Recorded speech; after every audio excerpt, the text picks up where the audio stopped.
may isang batang lalaki na ang pangalan ay Timmy na mahilig mangolekta ng mga nagniningning na bagay. Isang araw, nakakita siya ng isang espesyal na locket na may hugis pusong sa parke. Ang ganda nito at hindi napigilan ni Timmy na dalhin ito pauwi. Ngunit, ang locket ay pagmamay-ari ng isang mabait na matandang babae na si NJ. Maple, nalabis na namimiss ito.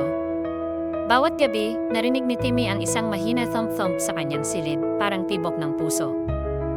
Sinubukan niyang balewalain ito, ngunit ang tunog ay lalong lumakas, umuulit sa kanyang isipan.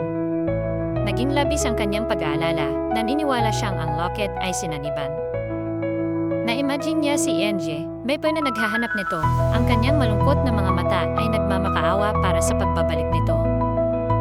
Sa wakas, hindi na niya kaya ang bigat ng kanyang konsensya, nagpasya si Timmy na ibalik ang locket.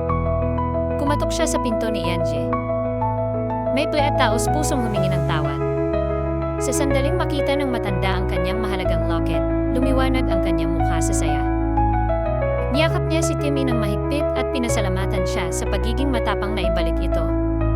Mula noon, natutunan ni Timmy na ang katapatan ay nagdadala ng kapayapaan at kaligayahan at naramdaman niya ang bigat ng konsensya na nawala. Aral, itinuro ng kwento sa mga bata na mahalaga ang pagiging tapat at paggawa ng tama, kahit na mahirap.